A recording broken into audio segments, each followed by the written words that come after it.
Me presento, soy Agustín Asensio, junto a mi compañero Tiziano Pintos, que me ayuda a hacer el motor, pero no va a estar hablando. Así que en este audio para máquinas eléctricas, perdón, voy a explicar las consignas que se nos dieron respectivamente. Así que, para empezar, podemos hablar de los materiales que se van a utilizar en el motor de corriente continua, que se va a necesitar una pila de 9 volts o ya una fuente de voltaje casera, por ejemplo, un cargador de celulares que sería de 5 volts o más, que transforma las 220 en 5 volts continuos con una corriente dependiente, o ya un cargador de computadoras también. También vamos a necesitar alambre para hacer unas plataformas que permita la conducción el flujo de corriente hacia el alambre bobinado. También vamos a necesitar 2 imanes o un imán de neodimio o cerámica negro, y vamos a necesitar unas tablas para hacer la base o el soporte, como se ve en el video que nosotros hicimos. De superficie una tabla y después dos tablas más levantadas atornilladas y atravesadas por un palito de brocheta. Y en el medio están 2 bobinas, ¿no? Hicimos 2 bobinados de 20 vueltas cada una, y abajo, y van a estar aparte 2 tornillos con alambre conectados para dar la fuente de alimentación, hace que la bobina, el motor, empiece a girar. Para la consigna B, que es simple la consigna. Si el voltaje es un factor para la velocidad del motor, o sea que si entre más voltaje va a aumentar más la corriente, y eso va a hacer que gire más el motor. Gracias al electromagnetismo va a aumentar la velocidad del motor. Ojo que si se aumenta mucho el voltaje, se puede dañar, como el alambre, como por el exceso de corriente, y etcétera, cosas que se puede producir en un motor mucho más grande que esto simplemente. Pero bueno, y también si baja el voltaje, respectivamente va a bajar la corriente y respectivamente también va a bajar el girar del motor, así que no va a hacer tantos giros como antes. Como una pila de 9 volts, si la bajamos a 5 va a girar mucho menos, si la aumentamos a 12 va a girar muchísimo más rápido y fuerte. Bueno, y acá voy a responder la pregunta C también, que en el campo magnético también influye mucho el funcionamiento. O sea, que si ponemos un imán, tal vez cambiamos de imán de cerámica a uno de neodimio, también va a influir, porque los imanes de neodimio son mejores, tienen mejor superficie y aparte tienen mejor magnetismo, o sea que el motor giraría más rápido. Pero si no, respectivamente ponemos 2 imanes, en el video hay uno puesto cerca, pero si ponemos otro en la contraparte, igual de la misma manera aumentaremos la velocidad del motor, gracias a que el factor electromagnético aumentará. O sea que puede influir el imán de por sí, mejorar el imán, o sea, poner un imán fuerte, o poner más imanes mejor ubicados. O sea, esos 2 factores pueden influir en el electromagnetismo. Ahora, respondiendo a la pregunta D, invertir la batería va a invertir el sentido de la corriente, por lo tanto va a invertir el giro del motor. O sea que si antes teníamos el motor girando hacia las agujas del reloj mirando de un lado, si invertimos el flujo de la corriente, va a girar a contrarreloj ahora. Eso es usado habitualmente en trabajos que necesiten diferentes direcciones del motor. También, respondiendo a la pregunta E, antes voy a explicar el dínamo, porque es una definición. Entonces, el dínamo es algo que transforma la energía de trabajo, o sea, la energía mecánica, en energía eléctrica, gracias a la propiedad de la inducción electromagnética. Y ahora, respondiendo a la pregunta hacer un dínamo con este motor, el mismo proyecto, sería girar la espiral manualmente o a través de algún mecanismo que por ende esta lleve a girar dentro del campo magnético del imán, y este movimiento genera una corriente eléctrica en el alambre. Entonces con esto podemos hacer que el proyecto también funcione como un dínamo. Me presento, soy Pinto Tiziano, formando parte de un grupo con Agustín Asensio. Hoy hablaremos del punto 6 hasta el punto 10 acerca del electroimán y los circuitos magnéticos.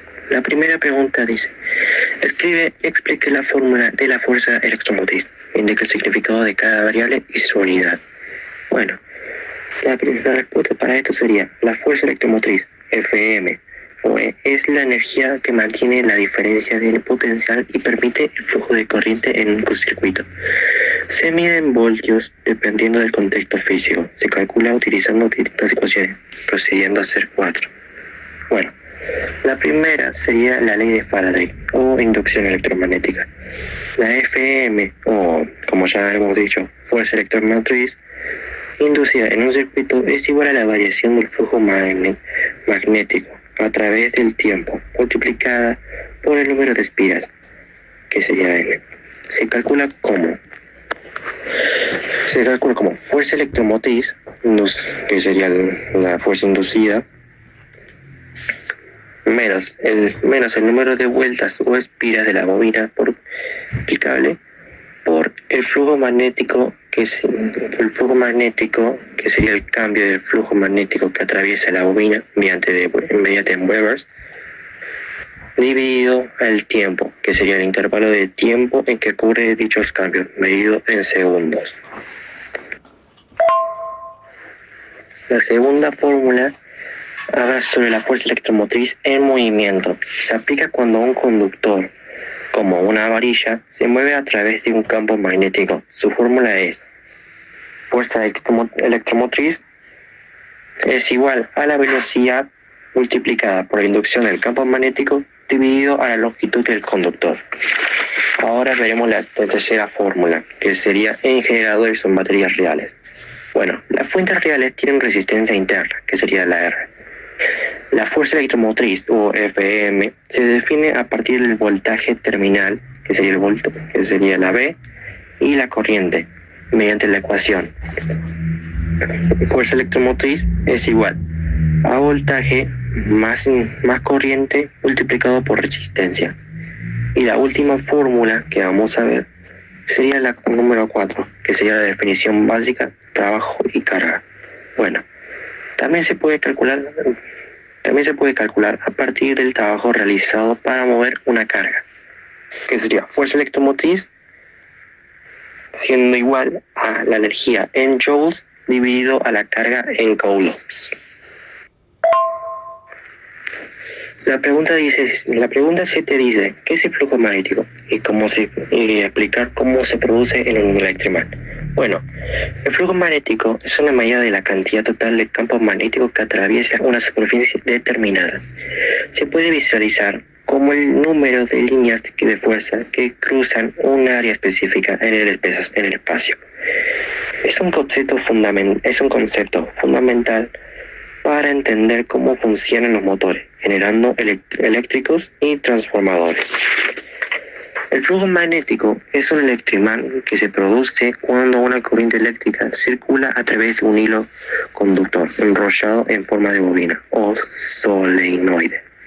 El movimiento de los electrones genera un campo magnético que se concentra y multiplica por el número de espiras del núcleo ferromagnético.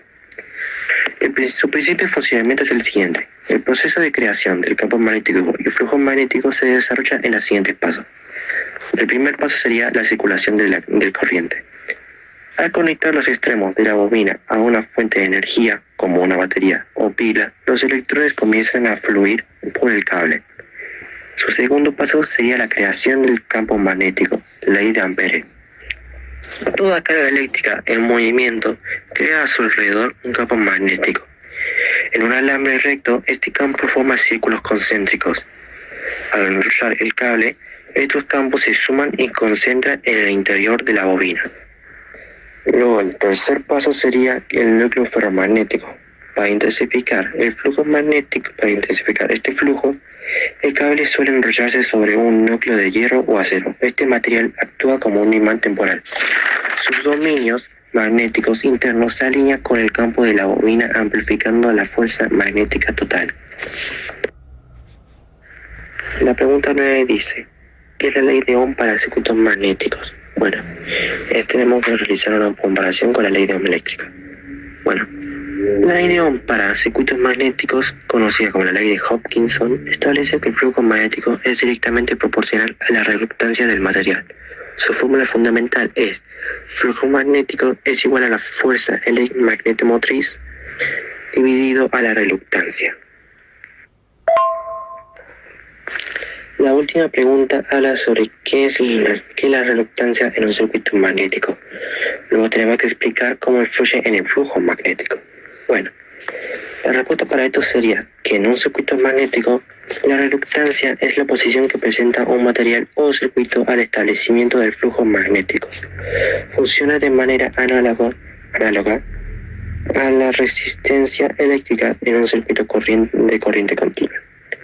¿Cómo influye en el flujo magnético?, se preguntará. Bueno, la reluctancia es inversamente proporcional al flujo magnético. Su relación se define mediante la ley de Hopkinson, análoga a la ley de Ohm de electricidad, que sería: el flujo magnético es igual a la fuerza magnetomotriz dividido a la reluctancia, donde el signo para el flujo magnético ya lo habíamos visto. FMM es la fuerza magnetomotriz y la R es la reluctancia. Por lo tanto, a mayor reluctancia es menor flujo magnético. El campo magnético encuentra mayor dificultad para circular. Eso es lo que pasaría si es que tuviera mayor reluctancia. Y si tuviera menor reluctancia, sería mayor flujo magnético para el circuito. El circuito facilita el paso de las líneas del campo magnético. Y bueno, acá nos despedimos. Acá ya escucharon toda la explicación de qué es un electroimán, las 10 consignas que nos han dejado. Y bueno, la pregunta 8 no se ha respondido debido a que hace un dibujo. Lo van a ver en el video seguramente y va a tener un inciso 8 y va a estar el dibujo de lo que ha hecho mi compañero Tiziano Pintos. Entonces bueno, nos retiramos. Tengan buenas noches, buenos días y buenas tardes.